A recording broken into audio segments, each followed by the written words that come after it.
Hello everyone, welcome to our YouTube channel Shiksha Alliance. Today we are going to start our daily current affairs session in which we will cover important news from several newspaper, PIB and various government sources. So let's begin our session. Our first topic is PLI scheme for telecom and networking product.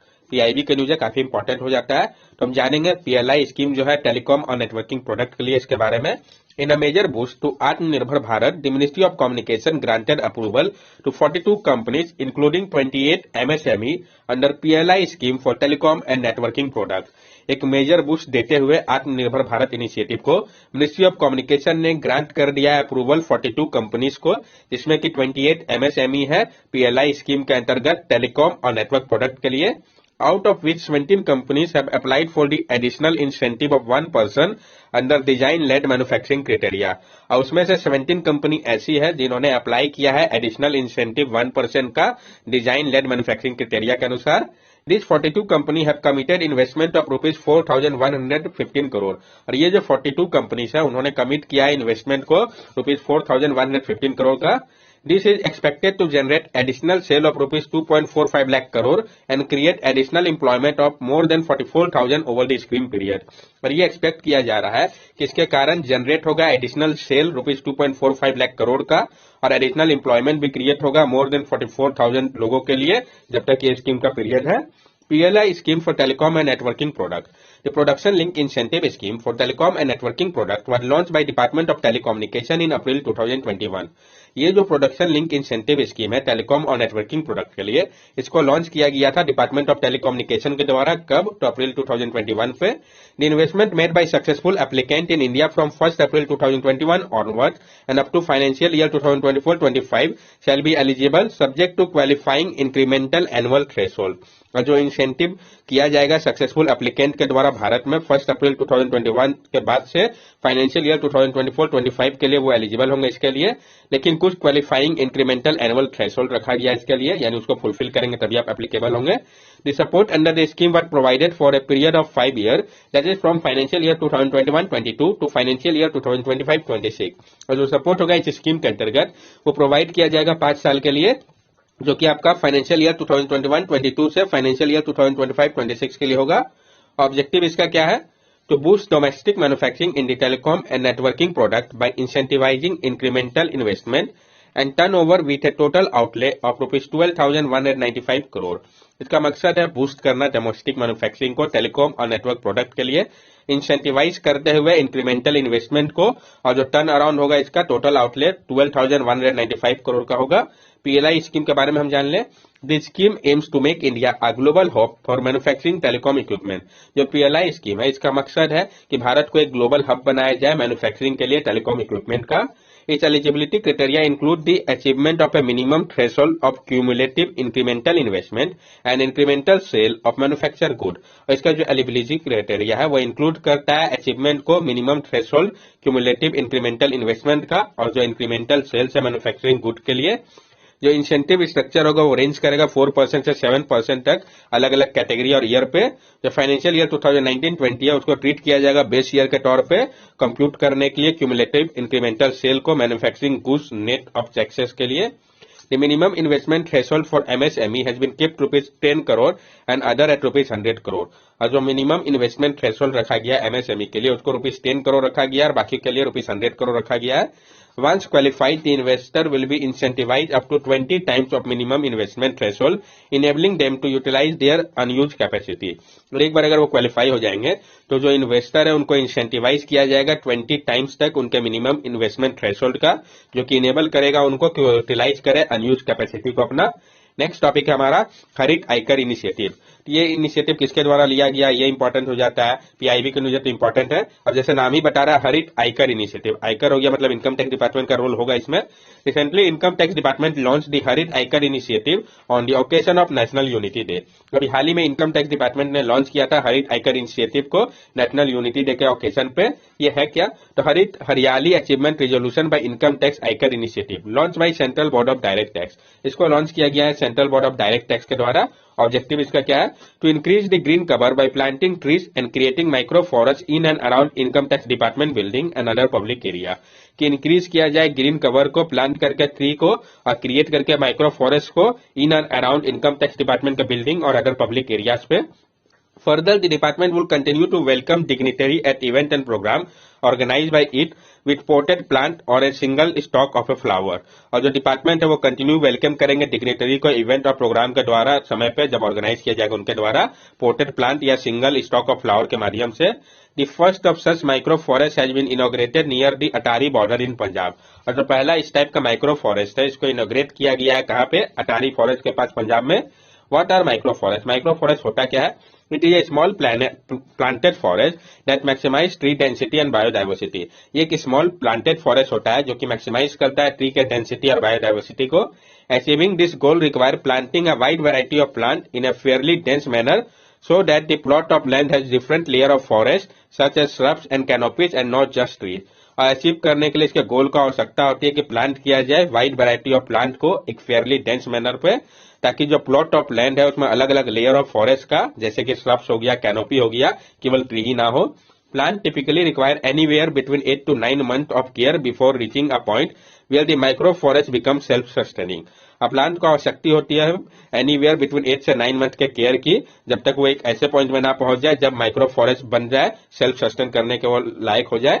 ये Miyawaki method है क्या? तो पहले भी हम लोगों ने इसको कंसीडर कर रखा है। Miyawaki method developed by A Japanese botanist after whom it is named involve planting sapling in small area causing them to fight of resource and growth nearly 10 times quicker। जो मियावाकी मेथड है ये develop किया गया था Japanese botanist के द्वारा, जिसका नाम को इसको रखा गया था। उसमें इन्वॉल्व किया जाता है कि प्लांट किया जाता है एक सैपलिंग को स्मॉल एरिया पे, ताकि उनको फाइट करना पड़े रिसोर्स के लिए, जिस कारण वो ग्रो करता है nearly 10 times quicker. Next topic है हमारा वेयर हाउसिंग एंड ENWR।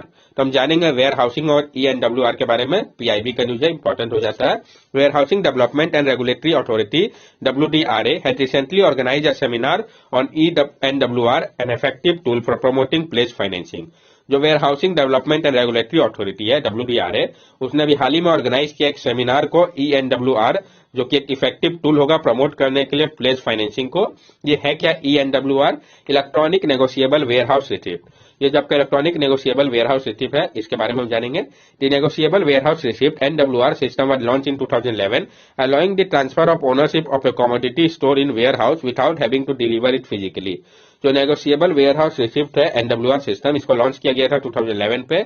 ये अलाउ करता है ट्रांसफर ओनरशिप का कमोडिटी का, जो कि स्टोर होगा किसी वेयर हाउस में, बिना उसको डिलीवर किए हुए physically. This receipt are issued in negotiable form making them eligible as collateral. और ये जो रिसिप्ट होता है उसको इश्यू किया जाता है एक नेगोशिएबल फॉर्म पे, जो कि वो एलिजिबल होते हैं कोलेक्ट्रल के लिए। This had been enabled by enabling the financing of warehouse receipt through Warehouse Development and Regulatory Act 2007। और ये जो है इनेबल किया जाता है फाइनेंस करके वेयरहाउस रिसिप्ट को warehouse development and regulation act 2007 के माध्यम से।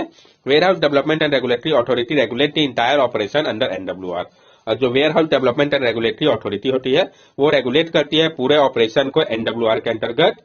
ये आप देख सकते हैं जो साइलेंट फीचर है ENWR का, तो क्या है? तो सबसे पहला तो ये अवेलेबल होता है इलेक्ट्रॉनिक फॉर्मेट में, क्योंकि उसमें मेंशन है ENWR।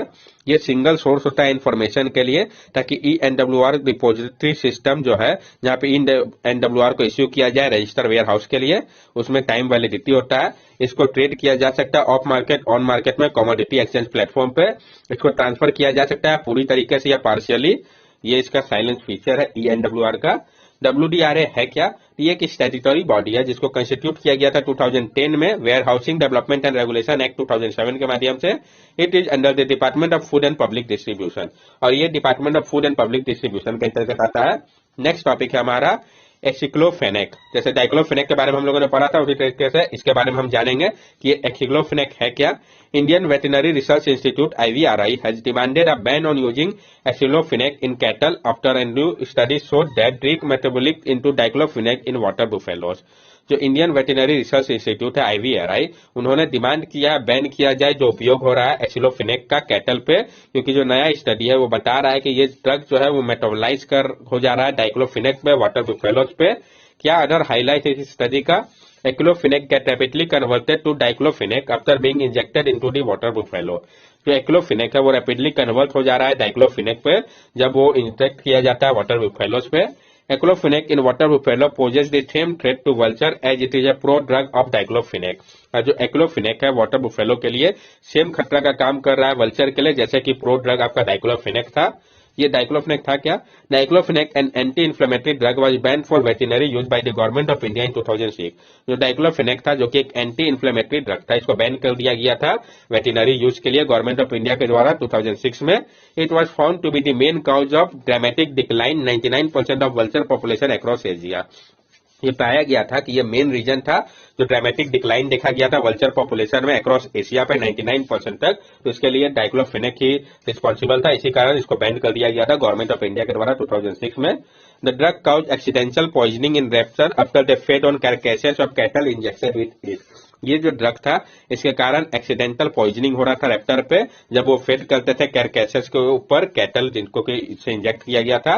What does the vulture action plan 2022 to 2025 से? ये जो आपका वल्चर एक्शन प्लान है 2020 से 2025 का, ये क्या कहता है? It advocate the prevention of misuse of veterinary non steroidal anti inflammatory drug by ensuring their sale only on prescription. ये बोलता है कि प्रिवेंट किया जाए जो मिसयूज हो रहा है veterinary non steroidal anti inflammatory drug का, इंश्योर करके कि जो उनका सेल हो सिर्फ प्रिस्क्रिप्शन पे हो। It also recommends that veterinary treatment should be given only by qualified veterinarian, which would prevent the overuse of NSAID in treating livestock, as the toxicity of most of the drug is dose dependent. और ये recommend किया गया है कि जो veterinary treatment हो वो सिर्फ क्वालिफाइड वेटरनरियंस के द्वारा होना चाहिए ताकि प्रिवेंट किया जा सके जो ओवर यूज आपका हो रहा है NSAID का ट्रीट करने को लेकर लाइव स्टॉक का, क्योंकि जो टॉक्सिसिटी है ज्यादातर ड्रग्स का ये डिपेंड करता है उसके डोज के ऊपर। It promote the scientific manner of disposal of livestock carcasses so that vulture do not get exposed to the carcasses of animal that died during treatment। और ये प्रमोट करता है साइंटिफिक मैनर को जो disposal के लिए था life stock कैरकेसेस का, जिसके ऊपर वल्चर जो है वो एक्सपोज नहीं हो कैरकेसेस के ऊपर एनिमल का जो कि तुरंत डाइड होते हैं ट्रीटमेंट के दौरान।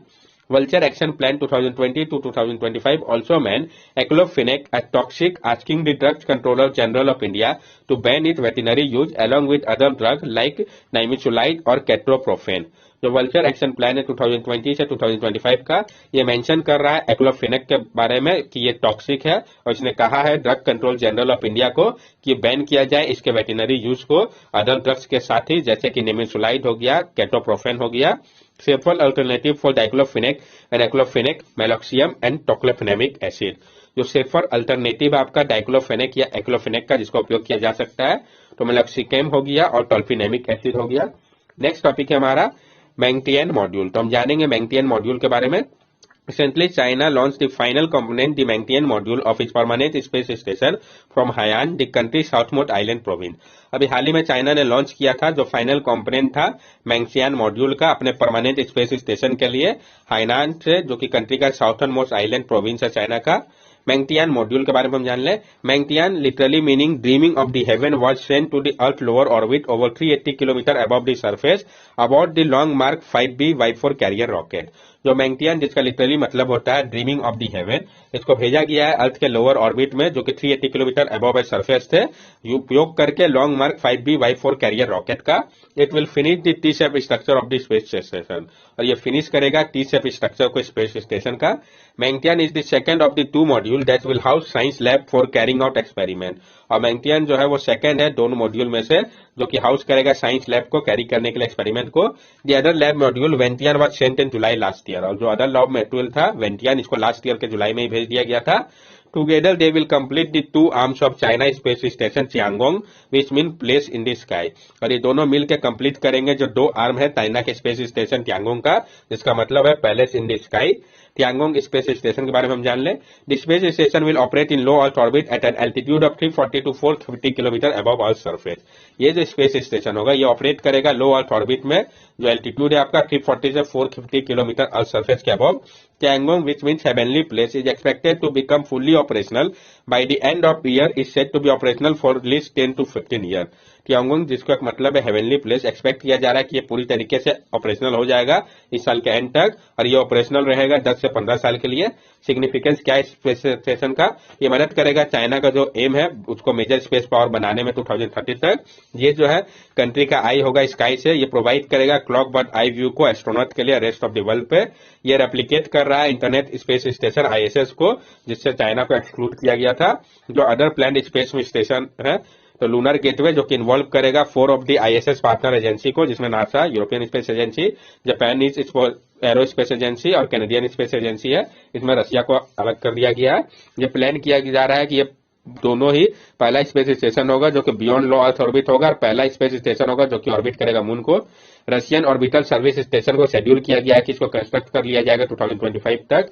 स्टार लैब, जो कि नाम दिया गया है प्लान लियो स्पेस स्टेशन का, इसको डिजाइन किया जा रहा है नैनोरैक के द्वारा कमर्शियल स्पेस एक्टिविटी यूज के लिए। और इंडिया का जो पहला स्पेस स्टेशन होगा वो भेजा जाएगा 2030 तक। कंट्री का जो long awaited human space flight Gaganyaan mission है वो भी लॉन्च होने वाला है। उसके बाद इंडिया जो है अपना खुद का स्पेस स्टेशन भी भेजेगा 2030 तक। That's all for daily current affair session. अगर आपको हमारी वीडियो अच्छी लगी हो तो हमारे चैनल सब्सक्राइब करें, हमारे वीडियो को लाइक करें और ज्यादा से ज्यादा शेयर करें। These are our social media link. From here also you can stay connected with us and give us your valuable feedback. Thank you and have a nice day.